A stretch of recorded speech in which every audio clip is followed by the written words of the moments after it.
there is a possibility that you hit a roadblock where you feel like you failed, but you're really just learning and you pivot and keep going. But 90% of the people, might even be higher than 90%, that's when they just give up and stay where they are. You are listening to the UnDieted Podcast, real talk about food, body image, and breaking free from diet culture so that you can live a life on your terms. A quick heads up before we begin, this episode may include discussions around emotional eating, body image, and mental health. If these topics feel sensitive to you right now, please take care and skip or pause as needed. All right, let's dive in. Welcome back to the UnDieted Podcast with Melissa and Rebecca. Okay, be honest. Have you ever found yourself crushing your goals, getting in your steps, eating in a way that felt really good, feeling like, wow, I'm finally doing it. And then out of nowhere, it's just like, pull the plug, you're on your own progress. You grab the snack you swore you were done with, you skip the workouts for days, and before you know it, you're back at square one, wondering how the heck you got here again. If you've ever caught yourself thinking, why do I keep self-sabotaging? You are not alone. And today we are uncovering the real reason why we self-sabotage our weight loss. And I promise you, it's not about willpower. And it's not because you are broken. So let's dive into the first myth, the self-sabotage myth. We are so conditioned to think that we are bad, we are lazy, we messed up because we have this good and bad food list. We have this good and bad movement schedule. Yes. And traditional diets create that because when you sign up to a company or you sign up for a generic workout plan or diet plan, they just give you the plan they give everybody else. And if that doesn't fit your life, you feel like you're failing. And that also can come back to our background too. If we've had someone that has pushed those thoughts onto us and we accept them as reality. That's right. That's right. I remember when I was working with a trainer and I was just like they were the type that messaged every day. Like it was like a daily check-in and, you know, how's it going? And I'm like, you know what, today I'm really low energy. I'm not going to do my workout. And they pushed me to do it. Mm-hmm. If I wasn't hungry, they pushed me to eat. So these types of behaviors, they cause you to feel like you either have to be perfect or not. And you don't get to build your own lifestyle on those type of plans. Yes. It removes a lot of autonomy and free choice. Mm-hmm. That should be in this process regardless. Exactly. So let's talk about then the real psychology of self-sabotage. And, you know, Rebecca, I'm sure you can add some good points. And since this is your forte, if you will. But yeah. The first one is that your emotion regulation has gone wild. You know, stress, loneliness, boredom, like our brains tend to say that overeating with emotions leads to coping.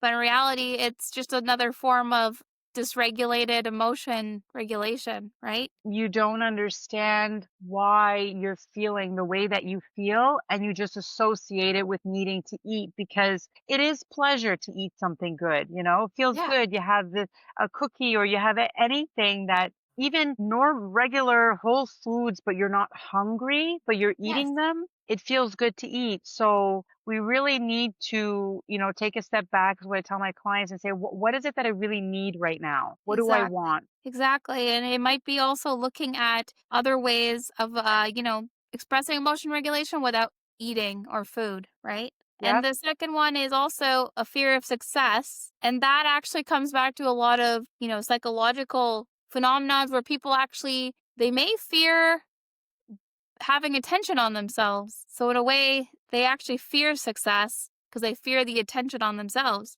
And that comes from a protective standpoint. And sometimes too, they are so used to struggling that it's a norm to be on the struggle bus. Yes. You know? Yeah. And then when they feel success, they go, what the hell is this? This is so uncomfortable. I don't even know what the hell this is.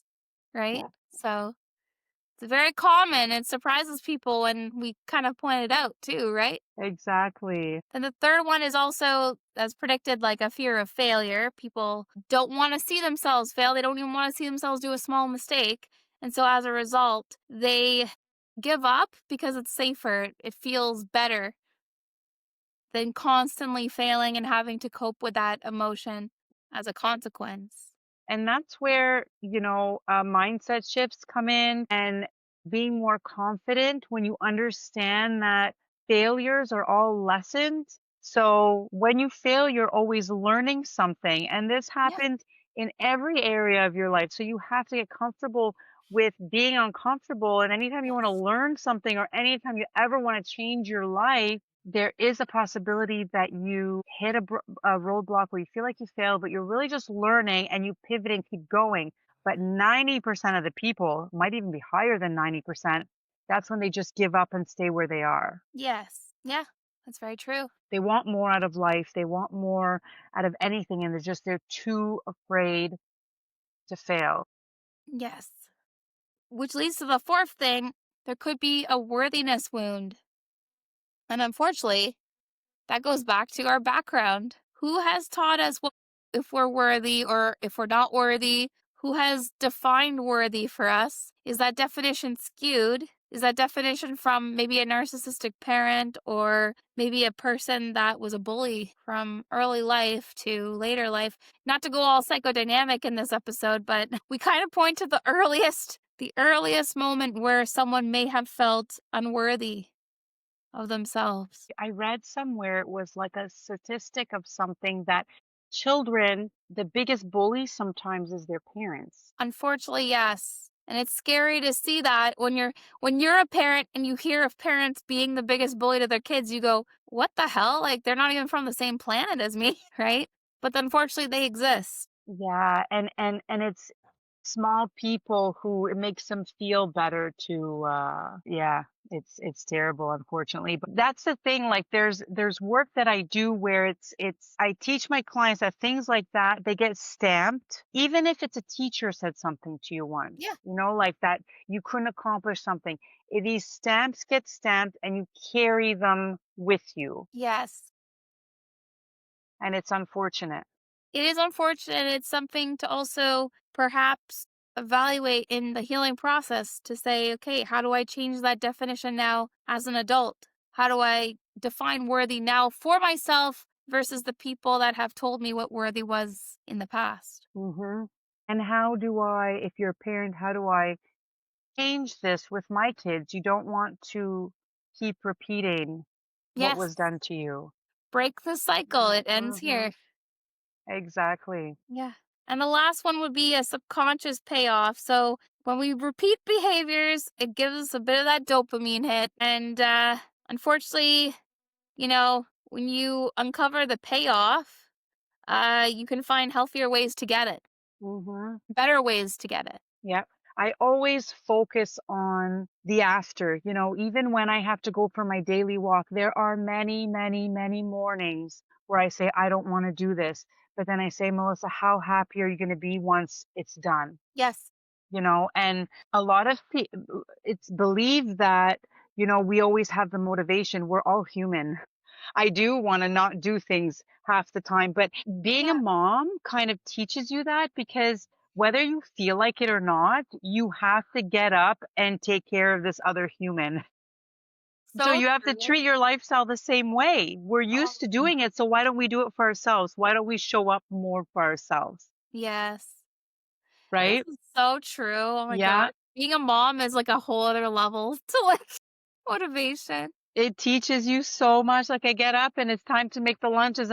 I don't want to do this. Oh I my want to stay in God. bed longer, and you have no choice. I was really sick.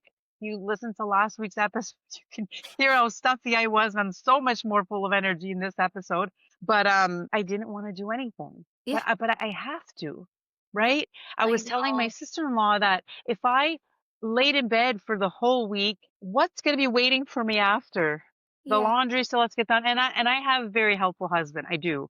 But you have to keep pushing forward. Maybe at not the same what's the word I'm looking for? Not intensity, but not as much, but you still have to keep doing it. And you do the same thing with your lifestyle. You don't have to give it 100%, but give it, 80. Yeah. You have permission to drop 20%. Yes, you do. So the next segment about your sabotage patterns, and Yes. these are what keeps you stuck. I actually have a quiz that you can take and it tells you what you do that's blocking your success. And it is these sabotage like patterns that you have. So Yes. if you're always being good all week just to go all in on the weekends, Yeah. that doesn't work. You treat every day the same. You shouldn't have to feel like you need to go all in on the weekend. So if that's Yeah. happening, we need to look at why and make your week equal so that all the days are the same. Because I don't want you to be deprived. I don't want you to feel like, but we have to see why you feel like you need to go all in. And normally it's just past dieting behaviors Got with the it. cheat days, and the weekend just feels relaxed and you can let go. But Yes. the truth is, you shouldn't need a break from your lifestyle. So if you need a Agreed. break, that means what you're doing is not sustainable and you don't have to keep doing it like It that. shouldn't feel like a 9 to 5 job. It shouldn't feel like you're like forcing yourself to do Hmm. this 9 to 5 job and be like, oh, I have the weekend off. Like, you know what I mean? Yeah. So, yeah. This next one actually happened to me when I regained my weight loss. So you lose 8 pounds, you get comfortable, you start falling back into old habits, and you gain it all back.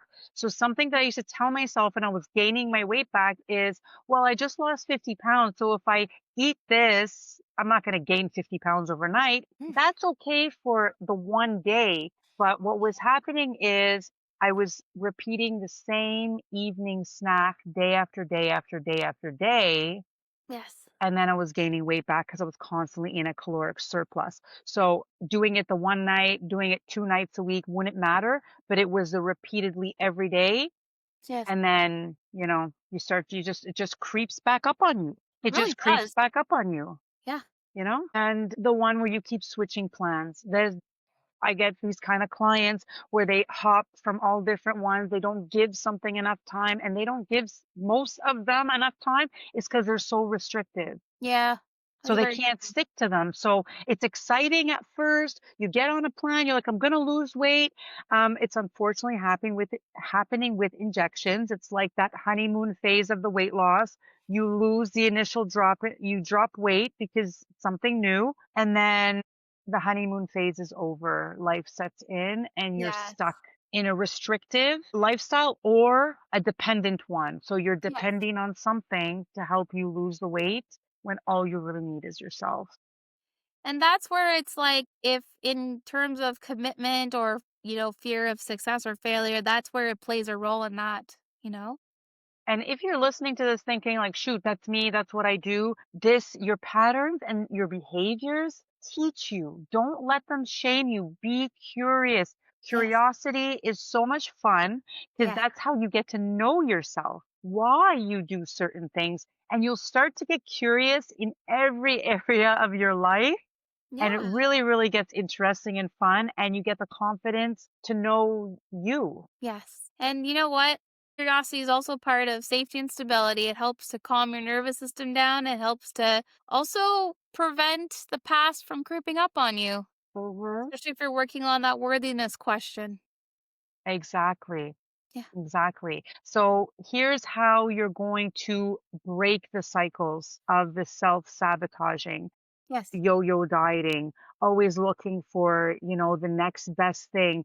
There is something called the shiny object syndrome, and it happens in business, it happens in life, it happens, you see an influencer with a bag and then you feel left out, you want it too. It happens everywhere. That's the first thing you have to tackle and cut Yes. out all the noise. I made a video about, because I had a few questions about if they should get a weighted vest, and if they should, which one do I recommend? Look, you want to wear a weighted vest, wear a weighted vest. But to me, it's just a trend right now.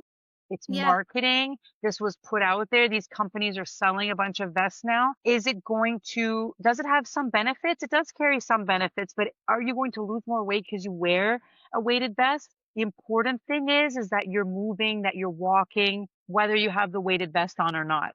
Exactly. There's a lot of like trendy items that fall in that category too. Yes. So number one, you're going to build self-trust, not self-control. So Yes. that's why I'm so against calorie counting, macro tracking. I will educate you about macros, about calorie density, so you understand which foods are calorie dense, what Yeah. makes them more dense, like eating a potato versus French fries. Yeah. Well, we know that French fries is just more calorie dense. They're both potatoes. So I'll educate you on that, but you're not going to count calories because now you're trying to control too much and it's not fun. Yes, exactly. Okay, so you do this by starting to keep micro promises to yourself. Mhm. Like, I'm going to I want to increase my water intake. So I'm going to drink a glass of water before my coffee today. That's where I'm going to start. I'm going to eat my meal for 20 minutes.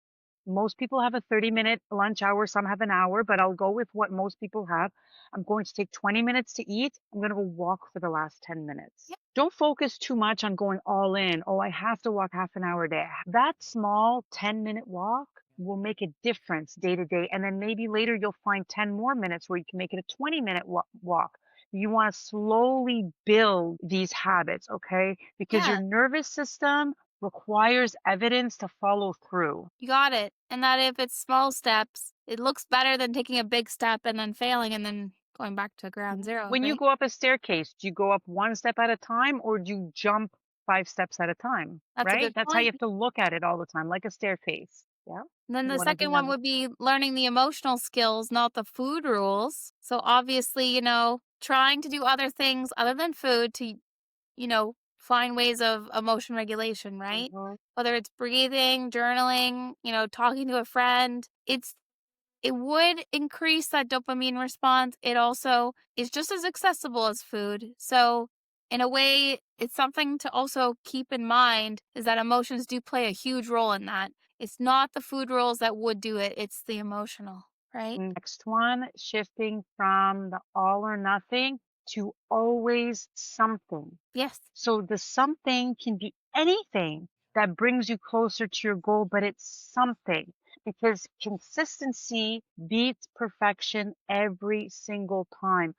I Yes. maintain my 50-pound weight loss not because I'm perfect, because I'm consistent. Are there days I overeat? Yes. Are there days like I feel like I'm taking a step back? Yes. But I'm consistently moving forward regardless of that, not throwing Yeah. in the towel and giving up.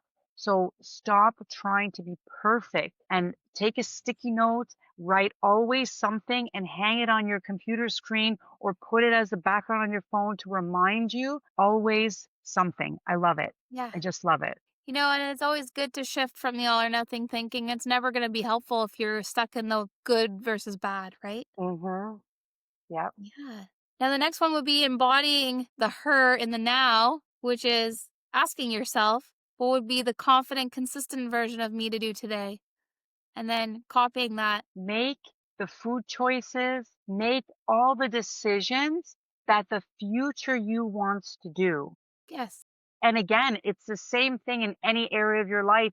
It's the same thing with me, with my business. It's the same thing. You have to ask yourself, what would she be doing right now? Because you don't want to do what you're doing right now because that's not working. You Yeah. want to shift, right? Yeah. So it really helps to maybe take a notebook and write out all the things that the future you, the goal you would be doing Yeah. and start taking those actions. Yes. For sure.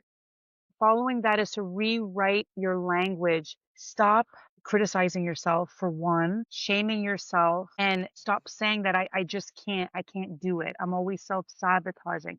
I can't control my sugar cravings. I can't this. Stop saying those things out loud. Instead, say I can control them and I will.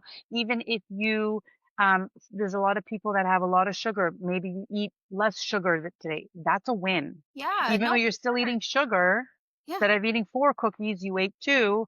That's a win, It's a huge win. right? Yeah. And So also, real. sorry, it also goes back to in a way like creating affirmations for yourself that feel good. And putting them up so you can see them. Your Yes. phone, we're always looking at our phone. Save it as a background if you want. Put Yeah. it on your computer, those that you sit at a desk, little sticky notes and hang them from your computer. You can put in your bathroom in the morning on your mirror, Yeah. somewhere where it's going to be right in your face. Yeah. For a lot of my people that tend to hyper vigilant check their body, which is not good. It's like, is obviously like a disordered eating symptom. Yeah, and Putting those those videos don't help, the body Yeah, no, check I ones. don't. What I eat in a day, I've got 6 abs, so Oh my gosh, don't even get me started on those videos, but I tell my clients, you could put those affirmations on your mirror so that when you get the urge to check yourself, you have an affirmation facing you instead. It's nice. exactly. Feels good. Yeah, Maybe not consuming those videos. yeah. And always choose joy. Say, I choose joy. There are a lot of times I find myself starting to feel grumpy, get grumpy for no reason. And I start to ask myself, okay, why am I grumpy? Why Yeah. am I feeling this way? I don't have a reason. So I force myself to shift. It's called pattern interruption because Yeah. we have patterns, right? Just like you get up in the morning and you basically do the same thing. You brush your teeth without, I hope, without thinking about it. You shower every day. There are things that you do without thinking. So we build these patterns even with bad habits. You got it. And you have to work to change it. You have to Yeah. pattern interrupt, like smoking, like anything. We all get addicted to these negative habits. I had to break a really bad habit with my phone. Yes. And it took a lot of awareness. It took days where I purposely left my phone at home and left with my family. And I'm looking at my husband and I'm like, there's been so many times I've been wanting to take my phone out and check something. Like Yes. check anything. Like it's not social media related. Sometimes I just want to look something up on the internet, check if Amazon has something. Like we're always checking. You got to cut it out. It's all noise, right? Take a silent day from that. Exactly. So, Give yourself peace yes. mentally. Yes, and have those mindset reframes to remember, like Rebecca was saying, putting them on post-it notes that, it's not sabotage. You're just trying to create safety. You drifted. I can drift back. You can Yes. always come back. Exactly. Do better at your next meal. Don't say, because that's the most common one. Oh, you ate something bad and then you forfeit the whole day. Don't forfeit the whole day. Yeah. Move on to the next meal. That's all you have to Exactly. do. And then to tell yourself, this time I don't need to be perfect, just need to stay present and Yes. consistent. Which staying present also recognizes that those voices from the past, the people that were harsh to you, the people that define worthiness for you in some skewed way, they're not the people that you want to stay present with. You want to stay present with yourself Hmm. and define what worthiness is for you in the now. Exactly, exactly. So just know, we'll end the episode with this, that self-sabotage isn't a character flaw. It's a coping strategy. Your brain learned a long time ago, stamped it, remember. And now you get to learn something new and you get Yeah. to be in control and shift and pivot. Okay. So, if you're ready to break free from the cycle and actually stay consistent, keep the promises to yourself. Write down your goals. Reach out to us on Instagram. Share them with us. We'd love to hear it. All right. And that wraps up today's episode. We hope that this was helpful and that you enjoyed it. Thank you so much, and we'll see you next time. Bye. Bye.